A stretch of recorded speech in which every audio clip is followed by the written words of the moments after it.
So I was impressed. I thought this author, whom I didn't know, I thought was extremely brilliant, because the story is entirely coherent, but it's bringing out entirely new meaning.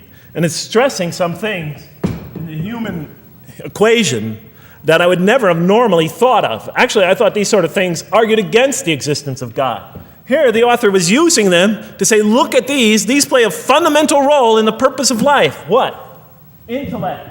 Human beings have intellect.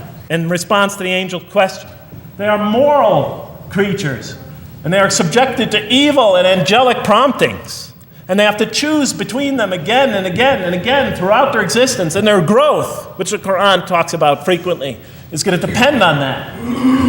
We're here to grow, as we will see. But it emphasizes choice. Human beings are creatures of choice. It also emphasizes suffering. Suffering. Hey, that's pretty nice writing.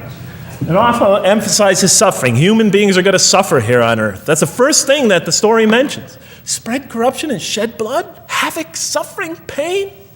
Yes, these three things play essential roles somehow, the story is saying, in our development on earth, in our very purpose of our development. These are the three things we've always had the most trouble grappling with, all theologies have. Why give us intellect? If it leads us often to challenge in our minds the existence of God, if we can't reconcile the existence of God with our minds, with our reason, why give us choice if we can choose to do wrong? Just make us angels. Why let us suffer so on earth? Just pop us into heaven. And here the Quran is telling that these play essential roles in our attaining of faith. Not only these, of course, it also mentions guidance, God's forgiveness, revelation, etc., angelic forces, satanic temptation. It mentions all these other things as well. But these three essentially really caught my attention. I never expected that these three things would be emphasized. And so as I read through the Quran, I looked, anytime I saw anything that seemed to relate to this, I would write down notes and underline it. I was wondering, does the Quran really emphasize reason? Does it really emphasize choice? Does it really emphasize suffering? Let's see, does the Quran really emphasize reason as essential to human growth, to this experience we're having on earth, to our very purpose? And the answer is definitely yes. And this rational tone of the Quran is one of its most salient features, beyond doubt. I'll just give you a few quotations. One of its fundamental themes is that people ignore or reject God's signs and corrupt religion precisely because they do not use their reason. The Quran will say that again and again and again.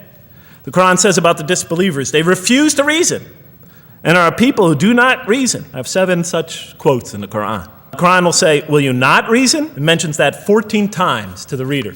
God reveals signs and lessons and admonitions so that, and this is a quote from the Quran, perhaps you will finally use your reason. There are 8 such statements in the Quran. From the Quran's viewpoint, reason and faith are allies, just as illogic and false belief are allies. And it clearly sets the conflict along these lines. It says the right way has henceforth become clear from error. Those who benefit most from the Quran are persons of insight. 16 such statements in the Quran. Firmly rooted in knowledge. 8 such statements. Use the reason. 10 such statements. Stand on clear evidence and proof. 7 such statements.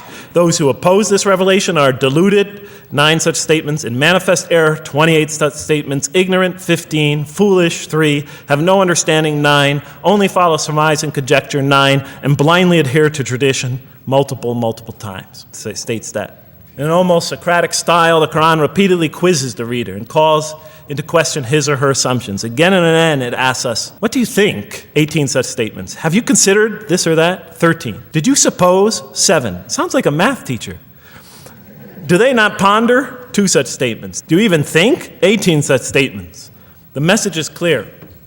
To gain truer faith, we need to free ourselves from inherited notions and examine our beliefs rationally. Learning plays a key role in human development. Read, the Quran exhorts the reader. For God taught us the use of the pen and taught humankind what it otherwise could not know. In life, nature, and history, in the Quran, there are signs and lessons for those who are wise. There are 21 such statements.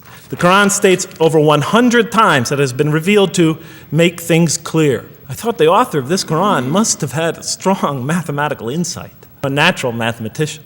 All throughout, when I was reading, I was trying to imagine what he must have been like. God teaches humanity both directly and indirectly, and sometimes so subtly that we are unaware of his instruction. Thus he tests us in multifarious ways. Of course, I just want to make it clear, Muslims believe God himself is the author of the Quran. You know, sometimes I give this speech and people come away and ask me, Jeff, who is the author of the Quran anyway? But, I didn't know. So I was just trying to figure it out. Repetition is indicative of the importance given to certain ideas. It should be observed that the Arabic word for knowledge in the Quran, ilm, appears 854 times in the text in its various forms. It's one of the most frequently occurring words. So the Quran really does put great emphasis on reason in our spiritual quest. Does it put great emphasis on choice? Well, here's what it has to say. Let there be no compulsion in religion. The right way is henceforth clear from error. It's a choice, and it must be freely made. And it's a choice between right and error, between reason and falsity. Had God willed, he could have indeed guided you all, it says in the Quran. I went, why not? I thought. Why not just guide us all? Why let some of us choose to go this way and that way? The Quran was constantly provoking me as I read it. Do not the believers know that had God willed, he could have guided all mankind? Okay, I'm an unbeliever, I thought. Tell me, why didn't you guide all mankind? If you want us to be in conformity of your will, just make us that way. And if we had so willed, we could have given every soul its guidance. Why did you let us be creatures of choice? Just program us to do the right thing. Had God willed, he could have made us all one community. He could have made us clones of one another. But he didn't. It wasn't part of his plan. Enlightenment has come from your Lord. He who sees does so to his own good. He who is blind is so to his own hurt. It's your choice. It says it again and again in the Quran. Remember when I was reading this, I was a disbeliever. And this scripture is constantly reminding me, it's your choice, Jeff. There's no compulsion in this. It's your choice. It's up to you. You're probably not reasoning correctly here. Think a little harder. Come on, try. It's just a few more steps. And whoever is guided is only to his own gain, and whoever is stray, I am only a warner. It's your choice. We have revealed to you the book with the truth for mankind. He who lets himself be guided does so as for his own good. He who goes astray, it's to his own hurt. There are many, many such references. I'll stop there. But you get the point. The Quran clearly emphasizes that choice plays a key role in our development.